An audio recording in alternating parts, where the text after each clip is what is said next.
തടിച്ച ശരീരവും ചെറിയ ചിറകുകളുമുള്ള തേനീച്ചകൾക്ക് വ്യോമയാന നിയമപ്രകാരം പറക്കുവാൻ സാധിക്കുകയില്ലത്രേ. കാരണം അവയുടെ ഉയർന്ന ഭാരം താങ്ങുവാനുള്ള ശേഷി അവയുടെ ചെറിയ ചിറകുകൾക്ക് ഇല്ല.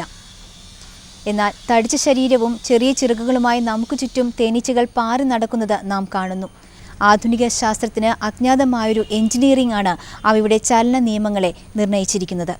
വീടിൻ്റെ മറ്റൊരു എപ്പിസോഡിലേക്ക് എല്ലാ പ്രേക്ഷകർക്കും സ്വാഗതം. പണ്ട് ചോളനാട്ടിൽ നിന്നും ഗുപ്തന്മാരുടെ തലമുറ വള്ളുവനാടൻ രാജവംശത്തിന്റെ ആസ്ഥാനമായ മണ്ണാർക്കാടെത്തി. ആവണിപ്പലകയിൽ 12 രാശികൾ പകുത്ത് അവർ പ്രവചിച്ചതൊക്കെയും സത്യമായി. 9 തലമുറയ്ക്കിപ്പുറവും ആ ജ്യോതിഷ പാരമ്പര്യം ചെത്തല്ലൂരെന്ന നാടിന് മുതൽക്കൂട്ടായി.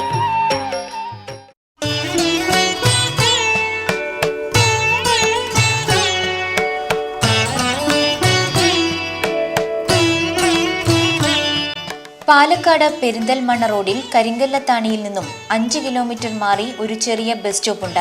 കലാലയം എന്ന പേരിൽ പ്രസിദ്ധമായ ഈ സ്ഥലത്തിന് ആ പേര് സിദ്ധിച്ചത് പ്രമുഖ ജ്യോതിഷിയായ ഗണിത വിശാരദ് പുളിയത്ത് കൃഷ്ണൻകുട്ടി ഗുപ്തനിൽ നിന്നാണ്. പാണ്ഡിത്യത്തിന്റെ മറുകര താണ്ടിയ അദ്ദേഹം ജ്യോതിഷ വിദ്യാഭ്യാസത്തിനായി ആരംഭിച്ച ചെത്തല്ലൂർ ജ്യോതിഷ കലാലയത്തിൽ നിന്നാണ് കലാലയം ജംഗ്ഷന്റെ പ്രഭവം. ഇന്ന് മകൻ ചെത്തല്ലൂർ പി വിജയകുമാറാണ് ജ്യോതിഷ കലാലയത്തിന്റെ സാരഥി. അഷ്ടമംഗല്യ പ്രശ്നം, ദേവപ്രശ്നം, താമ്പൂല പ്രശ്നം, സന്താന പ്രശ്നം, ജാതക ഐക്യം തുടങ്ങി നിരവധി തലങ്ങളിലായി വ്യാപിക്കുന്ന മർത്യ ദുഃഖ പരിഹാരത്തിനായി ദിവസേന 100 കണക്കിന് പേരാണ് ജാതിമത ഭേദമന്യേ ജ്യോതിഷരത്നം പി വിജയകുമാറിനെ തേടിയെത്തുന്നത്. ചെത്തല്ലൂരിനെ ഇന്ന് പെരുമയിലേക്ക് നയിക്കുന്നത് പുളിയത്ത് ജ്യോതിഷ കുടുംബമാണ്. ദേശമയി കാന്തതനോ സമേത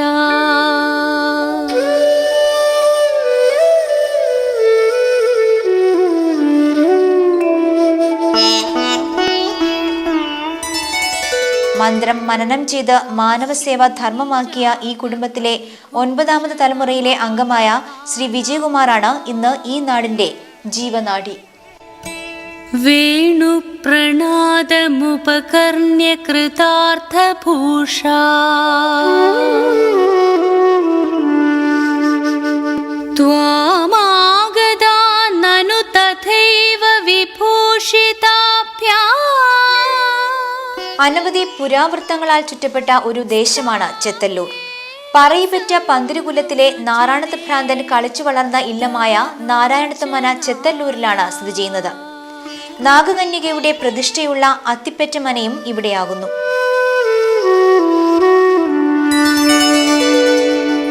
ഹാരം നിതംബ ഭുവി കാചന താരയന്തി കാഞ്ചീം ച കണ്ഠഭുവി ദേവസമാഗതാം ത്വാം. ഒരു കാലത്ത് കഥകളി കലാകാരന്മാർക്ക് കേൾവി കേട്ട സ്ഥലമാണ് ഇത്. ഐതിഹ്യ പെരുമകളുള്ള ഗുപ്തന്മാരുടെ പുരാതന കുടുംബങ്ങളും ഇവരുടെ പരദേവതയായ പനംകുറിശി ഭഗവതിയും ചെത്തല്ലൂരിലെ മറ്റ് സവിശേഷതകളാണ്. ചെത്തല്ലൂർ ഭാഗത്ത് കാണുന്ന ഗുപ്തന്മാരുടെ വേരുകൾ ചോളദേശത്താണെന്നാണ് വിശ്വാസം. ഇവിടെ ഒഴികെയുള്ള സ്ഥലങ്ങളിൽ മൂത്താന്മാർ എന്നാണ് ഇവരുടെ പേര്. നൂറ്റാണ്ടുകൾക്ക് മുമ്പ് ചോളദേശത്തു നിന്നും സാമൂതിരിയുടെ അടുക്കലേക്ക് ഓടി വന്നവരാണ് ചെത്തല്ലൂരിലെ ഗുപ്തന്മാരുടെ പൂർവികർ. കഴിഞ്ഞ 76 വർഷമായി മുടങ്ങാതെ പ്രസിദ്ധീകരിക്കുന്ന ഭാരത പഞ്ചാംഗം ജ്യോതിഷ കലാലയത്തിന്റെ മാത്രം പ്രത്യേകതയാണ്. ഗുരുകുല സമ്പ്രദായ പ്രകാരം ദ്വിവത്സര, ത്രിവത്സര കോഴ്സുകൾ ജ്യോതിഷ കലാലയത്തിൽ നടത്തിവരുന്നുണ്ട്. നാടിന്റെ നാനാഭാഗങ്ങളിൽ നിന്നും ജാതിമത ഭേദമന്യെത്തുന്ന 100 കണക്കിന് വിദ്യാർത്ഥികൾക്ക് ജ്യോതിഷമെന്ന മഹത്തായ അറിവ് പകർന്നു കൊടുക്കുന്ന ഒരു മികച്ച അധ്യാപകനും കവടിയിൽ കണക്ക് പിഴയ്ക്കാത്ത ജ്യോതിഷ പണ്ഡിതനുമാണ് ശ്രീ വിജയകുമാർ.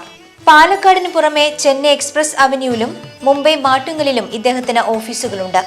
പ്രശ്നചിന്തനയ്ക്കായി ഈ ഓഫീസുകളെയും പൊതുജനങ്ങൾക്ക് സമീപിക്കാവുന്നതാണ്. 1998 നോട്ടർഡാംസ് അവാർഡ് സ്വന്തമാക്കിയ അപൂർവം ചിലരിൽ ഒരാളായിരുന്നു ചെത്തല്ലൂർ ശ്രീ കൃഷ്ണൻകുട്ടി ഗുപ്തൻ. കഴിഞ്ഞ ജൂൺ 30 ഇദ്ദേഹം വിഷ്ണു സന്നിധിയിൽ വിലയം പ്രാപിച്ചതോടെ ജ്യോതിശാലയുടെ മുഴുവൻ ഉത്തരവാദിത്തവും ശ്രീ വിജയകുമാർ ഏറ്റെടുക്കുകയായിരുന്നു. 1974 ഇടവമാസത്തിൽ ഉത്രം നക്ഷത്രത്തിൽ ജനിച്ച ശ്രീ വിജയകുമാർ നന്നേ ചെറുപ്പം തൊട്ടു തന്നെ പിതാവിന്റെ പാതയിലേക്ക് ആകൃഷ്ടനാവുകയായിരുന്നു. പിതാവിൽ നിന്ന് ജ്യോതിഷവും സംസ്കൃതവും സ്വായത്തമാക്കിയ ശ്രീ വിജയകുമാർ പ്രവചനത്തിലെ കൃത്യത കൊണ്ടും പെരുമാറ്റത്തിലെ ലാളിത്യം കൊണ്ടും അതിവേഗം പ്രസിദ്ധനായി. പിഴയ്ക്കാത്ത കണക്കുകളും അച്ഛന്റെ പാരമ്പര്യമുറങ്ങുന്ന കവടികളുമായി ജ്യോതിഷരത്നം ശ്രീ പി വിജയകുമാർ ഇന്ന് ചെത്തല്ലൂരിന്റെ ജീവനാഡിയാണ്. ദൂരദേശങ്ങളിൽ നിന്നും പ്രശ്നങ്ങളുമായി എത്തുന്ന ആയിരക്കണക്കിന് ജനങ്ങളുടെ ഏക അത്താണിയാണ്. നമസ്കാരം. വീടിന്റെ മറ്റൊരു എപ്പിസോഡിലേക്ക് എല്ലാ പ്രേക്ഷകർക്കും സ്വാഗതം. ഇന്നത്തെ നമ്മുടെ അതിഥി പരമ്പരാഗതമായ ജ്യോതിഷ മേഖലയിൽ തിളങ്ങി നിൽക്കുന്ന പുളിയത്ത് കുടുംബത്തിലെ ഏറ്റവും ഇളയ കണ്ണിയായ ശ്രീ പി വിജയകുമാറാണ്. സ്വാഗതം ചെയ്യാം അദ്ദേഹത്തെ ഈ പ്രോഗ്രാമിലേക്ക്. സ്വാഗതം സർ.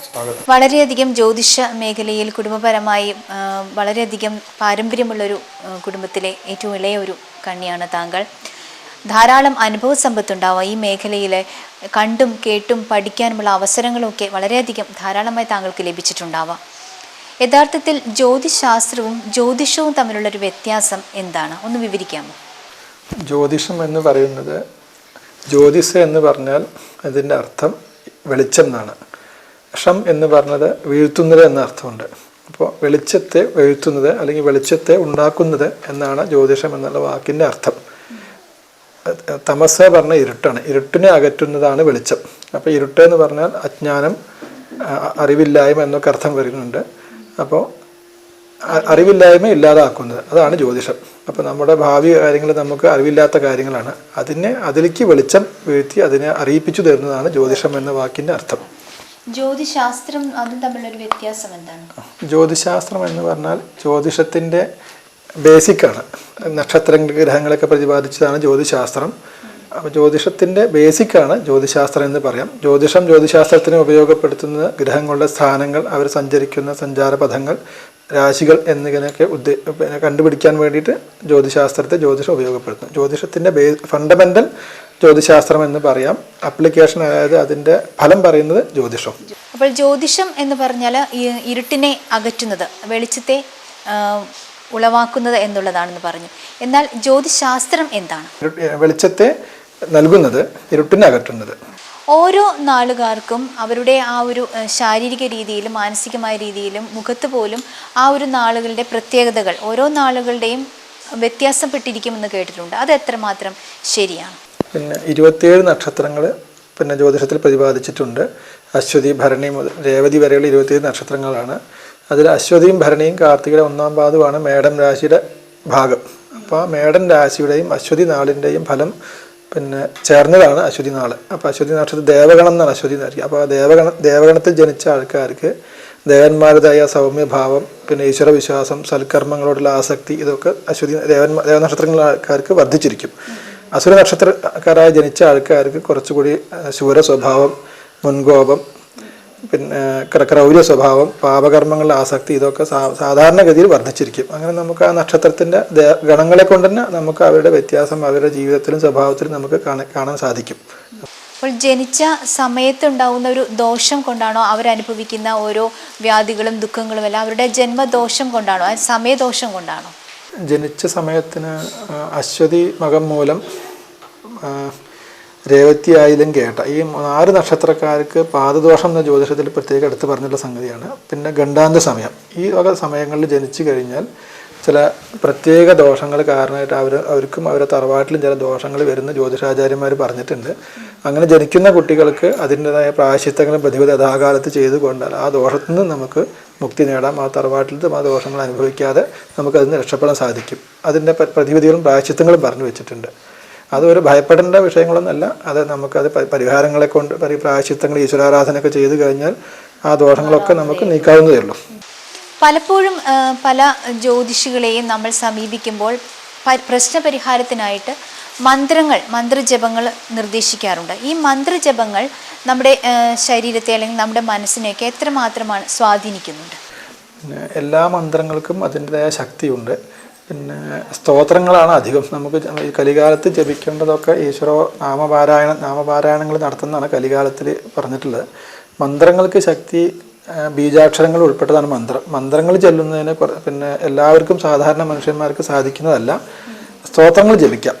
പിന്നീട് ചില പ്രാർത്ഥനാ മന്ത്രങ്ങളൊക്കെ ഉണ്ട്, അതും ജപിക്കുന്നതുകൊണ്ട് വിരോധമില്ല. അതുകൊണ്ട് അതിൻ്റെ എന്താ പറയുക, ഇപ്പോൾ സന്താന പ്രാപ്തിക്ക് ഷഷ്ഠീവ്രതം എടുക്കാനും പിന്നെ സുബ്രഹ്മണ്യ പ്രീതികരായ സ്തോത്രങ്ങളും മന്ത്രങ്ങളും ജപിക്കാൻ പറഞ്ഞിട്ടുണ്ട്. അതേമാതിരി വിദ്യാഭ്യാസ അഭിവൃദ്ധിക്ക് വിദ്യാരാജഗോപാല മന്ത്രം നമുക്ക് അത് പഠിച്ച ശുദ്ധിയോടുകൂടി ജപിക്കുക. പക്ഷെ മന്ത്രം ജപിക്കുക എന്നുള്ളത് പ്രായോഗികമായിട്ട് എല്ലാവർക്കും സാധിക്കില്ല. അതിന് അദ്ദേഹം നമ്മൾ ആ പരിശുദ്ധി അത് ജപിക്കുന്ന അക്ഷരശുദ്ധി അതെല്ലാം അതിൽ ബന്ധപ്പെട്ടതാണ്. അത് എല്ലാ സാധാരണ മനുഷ്യന്മാർക്ക് അത് പ്രായോഗികമല്ല. പക്ഷെ നമുക്ക് അത് സ്തോത്രങ്ങളും നാമങ്ങളും ഉച്ചരിക്കുക, അതിന് ദോഷമില്ല, നല്ലതാണ്. വാസ്തുവിന്റെ പ്രശ്നങ്ങൾ ജ്യോതിഷത്തിലൂടെ നമുക്ക് എങ്ങനെയെങ്കിലും കണ്ടുപിടിക്കാൻ കഴിയുമോ, അത് നിർദ്ദേശിക്കാൻ സാധിക്കാറുണ്ടോ? തീർച്ചയായിട്ടും. നമുക്ക് പ്രശ്നം വെച്ച് കഴിഞ്ഞാൽ ആദ്യം പിന്നെ 4-ാം ഭാവം കൊണ്ടാണ് വീടിനെ ചിന്തിക്കുക, വീടിൻ്റെ ഗുണദോഷങ്ങളെ ചിന്തിക്കുക. ആരൂഢ രാശി കൊണ്ട് ആ വീട് നിൽക്കുന്ന ഭൂമിയുടെ ഗുണദോഷങ്ങളെയും ചിന്തിക്കണം എന്ന് പറഞ്ഞിട്ടുണ്ട്. ആരൂഢാൽ വാസഭൂശ്ചിന്തിയാണ് എന്നാണ് പ്രമാണം. പിന്നെ 4-ാം ഭാവം കൊണ്ടും 10-ാം ഭാവം കൊണ്ടും അതിൻ്റെ സ്ഥാനദോഷം പറയുന്നുണ്ട്. അപ്പോൾ ആ വീട് നിൽക്കുന്നത് ആ വാസ്തുവിൽ ഉചിതമായ സ്ഥാനത്താണോ അതോ സ്ഥാനത്തിന് വിപരീതമായി നിർമ്മിക്കപ്പെട്ടതാണോ എന്നറിയാൻ ഈ 4-ാം ഭാവത്തിലെയും 10-ാം ഭാവത്തിലെയും പാപഗ്രഹങ്ങളുടെ സാമീപ്യം കൊണ്ടാണ് സാധാരണ ചിന്തിക്കാറ്. പിന്നെ ആ ഭൂമിയുടെ ഗുണദോഷങ്ങൾ പറയുന്നത് ആ ഭൂമിയിലേക്ക് പാപദൃഷ്ടി, പാപോദയം, അധോമുഖ രാശി, പിന്നെ ഊർധ്വമുഖ രാശി, ഇതെല്ലാം ബന്ധപ്പെട്ടിട്ട് ആ രാശിക്ക് ചില ദോഷങ്ങൾ അധികമായി കഴിഞ്ഞാൽ ആ ഭൂമിക്ക് ദോഷമുണ്ടെന്ന് നമ്മൾ പറയണം. അപ്പോൾ അത് ആ ചില സർപ്പക്കാവുകളുള്ള ഭൂമികളെ, ദേവാലയത്തിനോട് ബന്ധപ്പെട്ട് കിടക്കുന്ന ഭൂമികളെ, ഇതൊക്കെ വാസ്തുവിൽ ചിന്തിച്ചിട്ട് പ്രശ്നത്തിലൂടെ കണ്ടെത്തിയിട്ട് അതിന് പ്രായശ്ചിത്തങ്ങൾ ചെയ്യാൻ സാധിക്കും. പലപ്പോഴും ഒരു ചൊവ്വ പ്രശ്നക്കാരനായിട്ടാണ് കാണപ്പെടുന്നതും പലരും അറിയപ്പെടുന്നതും. പക്ഷേ ഉച്ചരാശിയിൽ വരുന്ന ചൊവ്വ വളരെയധികം ഗുണപ്രദമായ അനുഭവ സമ്പത്തുകൾ ഉണ്ടാക്കുന്നു എന്ന് കേട്ടിട്ടുണ്ട്. അത് എത്രമാത്രം ശരിയാണ്? ജാതകത്തിലെ ചൊവ്വ എന്ന് പറയുന്നത് നമ്മൾ ഭാഷ പറഞ്ഞ് അതിനെ ഒരു ഗൗരവമാക്കി, ഒരു ഭയപ്പെടുത്തുന്ന എന്തോ ആക്കിയിട്ട് എത്തിച്ചേർന്നതാണ്. അത് ചൊവ്വ എന്ന് പറഞ്ഞത് ആഗ്നേയഗ്രഹങ്ങളിൽപ്പെട്ട ഒരു ഗ്രഹമാണ്. അതിന് ചൊവ്വയെ കൊണ്ട് നല്ല രുചകയോഗം, ജാതകത്തിൽ രുചകയോഗം എന്നൊരു യോഗം പറയുന്നുണ്ട്.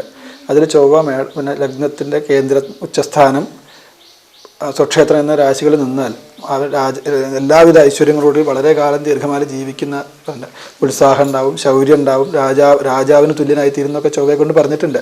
ചൊവ്വ എന്ന് പറഞ്ഞാൽ ഒരു പാപത്വം മാത്രം അല്ലെങ്കിൽ ദോഷങ്ങൾ മാത്രം പ്രദാനം ചെയ്യുന്ന ഒരു ഗ്രഹമാണെന്നുള്ളൊരു അതൊരു മിഥ്യാധാരണ എന്നാണ് എനിക്ക് പറയാനുള്ളത്. ചൊവ്വ നല്ല ഫലങ്ങളും ചെയ്യുന്നുണ്ട്, എല്ലാ നല്ല ഫലങ്ങളും ചെയ്യും, രാജതുല്യനായിട്ട് ജീവിക്കാം പറയുന്നുണ്ട്. പലപ്പോഴും പലരുടെ ജാതകത്തിലും ഗജകേസരി യോഗം ഉണ്ടെങ്കിൽ കൂടി അത് അനുഭവപ്പെടാറില്ല, അവരുടെ ജീവിതത്തിൽ അത് അനുഭവപ്പെട്ട് കാണുന്നില്ല. അതെന്തുകൊണ്ടാണ്? ജാതകത്തിലെ കേസരി യോഗം എന്ന് പറയുന്നത് അദ്ദേഹം ജനിക്കുന്ന സമയത്ത് ഏത് സ്ഥിതിയിലാണോ ജനിക്കുന്നത്, അച്ഛൻ, അമ്മ, തറവാട്, ജ്യേഷ്ഠൻ ജനിക്കുന്നൊരു സ്ഥിതി ഉണ്ടാവും എല്ലാ കുട്ടികൾക്കും. ആ സ്ഥലത്ത് നിന്ന് അദ്ദേഹം എത്രമാത്രം ഉയർന്നു പോകുന്നതാണ്. ഇപ്പോൾ ഒരു പുരാണ കഥ പറയുകയാണെങ്കിൽ വിക്രമാദിത്യ രാജാവിന് സന്തതി ജനിച്ച കാലത്ത് വരാഹമിഹിരനോട് വിക്രമാദിത്യൻ ചോദിക്കുന്നുണ്ട്, ഈ പുത്രൻ എന്നെക്കാട്ടിലും ഉയർന്ന ആളായി തീരുമോ, എന്നെക്കാട്ടിലും താഴ്ന്ന ആളായി തീരുമോ എന്ന്. ഇപ്പോൾ വരാഹമിഹിരൻ പറയുകയാണ് ജാതകം നോക്കിയിട്ട് അങ്ങേയേക്കാൾ ഈ പുത്രൻ ഉയർന്ന ആളായിട്ട് മാറുന്നതാണ്. അതേ സമയത്ത് ഒരു കൃഷിക്കാരൻ്റെ ഒരു സാധാരണ കുടുംബത്തിൽ അതേ സെക്കൻഡിൽ ഒരു കുട്ടി ജനിക്കുന്നു. അപ്പോൾ ആ കുട്ടി രാജാവാകുമെന്ന് പ്രവചിച്ചാൽ ഫലം രണ്ടും യോജിക്കില്ല. അപ്പോൾ ജനിക്കുന്ന സമയത്ത് ഏതവസ്ഥയാണോ ആ കുട്ടിക്ക് അച്ഛൻ, അമ്മ, തറവാട്, സഹോദരന്മാർ ഏത് സ്ഥിതിയിലാണോ ജനിക്കുന്നത് അതിൻ്റെ ഉച്ചത്തിലേക്കും താഴത്തേക്കും പോകുന്നതാണ്. അപ്പോൾ സാധാരണ തറവാട്ടിൽ ജനിച്ച കുട്ടിക്ക് അതിൻ്റേതായ അദ്ദേഹത്തിൻ്റെ അച്ഛൻ്റെ തറവാട്ടിൽ ഉന്നതി ഉണ്ടാവും, അധോഗതി ഉണ്ടാവും. അതേ സെക്കൻഡിൽ ജനിക്കുന്ന രാജാവിൻ്റെ പുത്രനെ ജനിച്ചതെങ്കിൽ ആ രാജകീയ പ്രൗഢിന്ന് അയാൾ ഉയർന്നു പോകും, അല്ലെങ്കിൽ ആ രാജ്യം നഷ്ടപ്പെടുന്നു എന്ന് ചിന്തിക്ക് പറയാം. പലർക്കും പല നല്ല കാലങ്ങൾ വരുമ്പോഴും പലരും പറഞ്ഞു കേൾക്കുന്ന ഒരു കാര്യമാണ് അവന് ശുക്രദശയാണെന്നുള്ളത്. യഥാർത്ഥത്തിൽ എന്താണ് ശുക്രദശ? അത് എത്ര കാലമുണ്ട്, എത്ര വർഷം നീളുന്നതാണ് ഈ ശുക്രദശ? ശുക്രദശ സാധാരണ 20 വർഷമാണ് ശുക്രദശ ചിന്തിച്ച് പറയാറ്. ആ ജാതകത്തിൽ ശുക്രൻ എന്ന ഗ്രഹത്തിന് ജാതകത്തിൽ നല്ല സ്ഥാനത്ത് ശുക്രൻ നിൽക്കുന്നു, ആ ഗ്രഹത്തിന് ബലം ഉണ്ടാവണം, ശത്രുക്ഷേത്രസ്ഥിതി, നീചം എന്നിവ ഉണ്ടായിരിക്കാൻ പാടില്ല. ഇങ്ങനെയുള്ള ഗ്രഹനിലയിൽ ശുക്രൻ വന്നാലാണ് ശുക്രദശയിൽ പറഞ്ഞ നല്ല ഫലങ്ങളൊക്കെ, അതായത് നല്ല ദാമ്പത്യ ജീവിതം, നല്ല ഭാര്യ അല്ലെങ്കിൽ നല്ല ഭർത്താവ്, വാഹനങ്ങൾ, ആഭരണങ്ങൾ, സമ്പത്ത്, ഐശ്വര്യം, സംഗീതം മുതലായ വിഷയങ്ങളിൽ താല്പര്യം, കലാരംഗങ്ങളിൽ താല്പര്യം, ഇതൊക്കെ ശുക്രൻ്റെ ദശയിൽ ഉദ്ദേശിച്ച് പറഞ്ഞതാണ്. ഈ കാര്യങ്ങളിലെല്ലാം ഉത്തരോത്തരം അഭിവൃദ്ധി ഉണ്ടാകുന്ന കാലഘട്ടമാണ് ശുക്രദശ. ആ ശുക്രദശ സാധാരണ ഒരു 20 വയസ്സ് മുതൽ ഒരു 40-50 വയസ്സിനുള്ളിൽ ഒരാൾക്ക് ലഭിക്കുകയാണ്. ഈ പറഞ്ഞ ഗുണങ്ങളെല്ലാം ശുക്രനുണ്ടെങ്കിൽ അയാളുടെ ഏറ്റവും നല്ല ജീവിത സമയമായിരിക്കും ഈ ശുക്രദശ എന്ന് പറയാറുണ്ട്. പല ജ്യോതിഷികളും പറഞ്ഞു കേൾക്കുന്നതാണ് നക്ഷത്ര വേദദോഷം. യഥാർത്ഥത്തിൽ എന്താണ് നക്ഷത്ര വേദദോഷം? വിവാഹത്തിന് 10 പൊരുത്തങ്ങൾ ചിന്തിക്കുന്നതിൽ വേദം മധ്യമരജു ഇത് 2 പ്രധാന ദോഷങ്ങൾ. അതിൽ പറഞ്ഞ ഒരു വേദദോഷമാണ് ഈ നക്ഷത്രവേദം എന്ന് പറയുന്നത്. അശ്വതി തൃക്കേട്ട അശ്വീന്ദ്രോ യമമിത്രഭേഹരി എന്ന ശ്ലോകമാണ് തുടക്കം. അപ്പോൾ അശ്വതി തൃക്കേട്ട അശ്വീന്ദ്രോ യമമിത്ര ഭരണി അനിഴം ഇങ്ങനെ തുടങ്ങിയ ചില നാളുകൾ തമ്മിൽ വേദദോഷമുണ്ടെന്ന് പറയും. ആ വേദദോഷങ്ങൾ നമ്മൾ മുഴുവൻ വർജ്യമാണ്. അത് നമുക്ക് ബാക്കി എല്ലാ ഗുണങ്ങളുണ്ടെങ്കിലും വേദദോഷം വന്നാൽ നമ്മൾ ജാതകം ചേർക്കാറില്ല. അതിൻ്റെ ഫലം കുറച്ച് ഗുരുതരമായ അല്ലെങ്കിൽ കുറച്ച് ക്രൂരമായ ഫലങ്ങളെന്ന് പറയാം. അങ്ങനെ വേദദോഷമുള്ള ആളുകൾ തമ്മിൽ വിവാഹം കഴിച്ചു കഴിഞ്ഞാൽ അവർക്ക് ദീർഘദാമ്പത്യം ഇല്ലാന്നും അവരുടെ മധ്യകാലത്ത് അവരുടെ ദാമ്പത്യ ജീവിതം അസ്തമിക്കുന്ന ചില ദോഷങ്ങൾ പറഞ്ഞു വെച്ചുകൊണ്ട് വേദദോഷം എല്ലാവരും കാര്യമായിട്ട് ചിന്തിച്ചിട്ട് ആ ദോഷങ്ങളുണ്ടെങ്കിൽ അവരെ നിരുത്സാഹപ്പെടുത്തി ആ ജാതകം ചേർച്ച നോക്കി കൊടുക്കാറില്ല. ഏകദേശം 76ഓളം വർഷങ്ങളായി താങ്കളുടെ അച്ഛനും മുത്തച്ഛനും ഒക്കെ പഞ്ചാംഗം തയ്യാറാക്കി വരുന്നുണ്ടല്ലോ. യഥാർത്ഥത്തിൽ എന്താണ് പഞ്ചാംഗം? സാധാരണ ഒരു പ്രേക്ഷകരെ സംബന്ധിച്ചിടത്തോളം പഞ്ചാംഗം എന്ന് കേട്ടിട്ടുണ്ട്. അതെങ്ങനെയാണ് തയ്യാറാക്കുന്നതെന്നും എന്താണെന്നും അതിൻ്റെ പ്രയോജനം എന്താണെന്നും ഒക്കെ സാധാരണ ആളുകൾക്ക് അറിയില്ല. ഒന്ന് വിശദമാക്കാം. നക്ഷത്രം, തിഥി, കരണം, ആഴ്ച, നിത്യയോഗം ഇവ എല്ലാം 5 ഭാഗങ്ങൾ ചേർന്നതാണ് പഞ്ചാംഗം. ഇന്ന് പഞ്ചാംഗം സാധാരണയായിട്ട് ആർക്കും കൈകാര്യം ചെയ്യാൻ അറിയില്ല. കുറച്ചെങ്കിലും കൈകാര്യം ചെയ്യുന്ന ആൾക്കാരെ ജ്യോതിഷം വിദ്യാർത്ഥികളോ ജ്യോതിഷം കൈകാര്യം ചെയ്യുന്ന ആൾക്കാരാണ് പഞ്ചാംഗം സാധാരണ നോക്കുന്നത്. പഞ്ചാംഗത്തിൽ അടങ്ങിയിരിക്കുന്ന കാര്യങ്ങൾ നമ്മുടെ വിശേഷ ദിവസങ്ങൾ, ഓരോ ക്ഷേത്രങ്ങളിലെ വിശേഷ ദിവസങ്ങൾ, പിന്നെ നമ്മുടെ ശ്രാദ്ധം ഒരാൾ മരിച്ചു കഴിഞ്ഞാൽ എന്നാണ് ആ ശ്രാദ്ധം ആചരിക്കേണ്ടതെന്ന് പഞ്ചാംഗത്തിൽ നോക്കിയാൽ കണ്ടുപിടിക്കാൻ സാധിക്കും. ഒരു ജന്മനക്ഷത്ര പിറന്നാൾ ഇപ്പോൾ നമുക്ക് മേടമാസത്തിലെ ഉത്തരമാണ്. എന്നാണ് ആ ഉത്തരം പിറന്നാൾ ആഘോഷിക്കേണ്ടത് അത് പഞ്ചാംഗത്തിലുണ്ടാവും. ആ ഉത്തരം അതിനൊരു കണക്കുണ്ട്. 6 നാഴിക ഉദയിച്ചതിന് ശേഷം 6 നാഴിക ഉണ്ടെങ്കിൽ ആ നക്ഷത്രം എടുക്കുക. 2 നക്ഷത്രം ഒരു മാസം വരാം. അപ്പോൾ ആ 2ാമത്തെ നാൾ ഉദിച്ച് 6 നാഴിക ഉണ്ടായിരിക്കണം. അതില്ലെങ്കിൽ ആദ്യത്തെ 4 എടുക്കണം. അപ്പോൾ അങ്ങനെ ഇതൊക്കെ പഞ്ചാംഗത്തിൽ അതെല്ലാം ഗണിച്ച് വ്യക്തമായിട്ട് എഴുതി ഓരോ കോളത്തിലിട്ടുണ്ടാവും. അങ്ങനെ പഞ്ചാംഗം നോക്കുന്നു. പിന്നെ ജ്യോതിഷത്തിൽ പഞ്ചാംഗം ഉപയോഗിക്കുന്ന അതിൻ്റെ ആദ്യത്തെ പേജ് ഒരു വലിയ പഞ്ചാംഗം നിങ്ങൾക്ക് കണ്ടിട്ടുണ്ടാവും. എല്ലാ ഗ്രഹങ്ങളുടെയും ഡിഗ്രീസാണ്. ഓരോ ദിവസം സൂര്യോദയം, അസ്തമയം, ദിനപ്രമാണം, പകൽ എത്ര നാഴികയുണ്ട്, എത്ര മണിക്ക് സൂര്യനെ അസ്തമിക്കും, ഉദിക്കുന്ന രാശി ഏതാ, ശേഷമുള്ള രാശികൾ ഏതാണെന്നും ഓരോ ഗ്രഹങ്ങളും സൂര്യൻ, ചന്ദ്രൻ, ചൊവ്വ, ബുധൻ, വ്യാഴം, ശുക്രൻ, രാഹു ഇങ്ങനെ 7 ഗ്രഹങ്ങളുടെയും അത് നിൽക്കുന്ന പൊസിഷൻ ഡിഗ്രീസ് അത് ഓരോ ദിവസത്തെയും നിത്യസ്ഫുടങ്ങൾ പഞ്ചാംഗത്തിലുണ്ടായിരിക്കും. ജ്യോതിഷം കൈകാര്യം ചെയ്യുന്ന ആൾക്കാർക്ക് ഈ ബേസിക് അവർക്ക് ഈ ഗ്രഹനില നോക്കാനും കണ്ടുപിടിക്കാനും നവാംശം കണ്ടുപിടിക്കാനും ഒക്കെ ഈ പഞ്ചാംഗം ആവശ്യമാണ്. ഇതില്ലാതെ അവർക്ക് പ്രവചനം അസാധ്യമാണ്, പ്രവചിക്കാൻ സാധ്യമല്ല. ഭാരത പഞ്ചാംഗം അച്ഛനായിട്ട് തുടങ്ങി വെച്ചതാണ്. അച്ഛൻ്റെ ഗുരുനാഥൻ ഉത്തരവായരാണ്. അദ്ദേഹം കുറേ കാലം ഭാരത പഞ്ചാംഗം ഗണിച്ചു. അച്ഛൻ്റെ ഗുരുനാഥൻ്റെ മരണശേഷം അച്ഛനാണ് കഴിഞ്ഞ വർഷം വരെ അച്ഛൻ ഭാരത പഞ്ചാംഗം ഗണിച്ചു. കഴിഞ്ഞ വർഷം അച്ഛൻ മരിച്ചു. ഇപ്പോൾ ഈ വർഷം ഭാരത പഞ്ചാംഗം ഇറക്കിയിട്ടുണ്ട്. കേരളത്തിലെ എല്ലാ സ്ഥലത്തും ഭാരത പഞ്ചാംഗം ഗണിച്ച് പ്രസിദ്ധീകരിക്കുന്നുണ്ട്. പഞ്ചാംഗ ഗണിതം ജ്യോതിഷ കലാലയത്തിൽ പഠിച്ചിട്ടുണ്ട്. തൃശ്ശൂർ ഭാഗത്ത് നിന്ന് കുറച്ച് ജ്യോതിഷം കൈകാര്യം ചെയ്യുന്ന ആൾക്കാർ വന്നിട്ട് പഞ്ചാംഗ ഗണിതം അച്ഛനെ അഭ്യസിച്ചിട്ടുണ്ട്. പിന്നെ ജ്യോതിഷ കലാലയം തുടങ്ങിയ കാലത്ത് തന്നെ പഞ്ചാംഗ ഗണിതം, സംസ്കൃതം എന്നിവ ജ്യോതിഷ കലാലയത്തിൽ ധാരാളം വിദ്യാഭ്യാസം അതിനെപ്പറ്റി പഠിപ്പിച്ചിട്ടുണ്ട്. അത് കൈകാര്യം ചെയ്യുന്ന ആൾക്കാരും ഇന്നുണ്ട്. അച്ഛനെ കുറിച്ച് പറഞ്ഞപ്പോഴാണ് അച്ഛൻ്റെ കുറിച്ചുള്ള ഒരു ഓർമ്മ അല്ലെങ്കിൽ അദ്ദേഹത്തെക്കുറിച്ച് എന്താണ് പറയാനുള്ളത്? അച്ഛൻ സാധാരണ ജ്യോതിഷന്മാർ ദേവപ്രശ്നം, അഷ്ടമംഗല്യ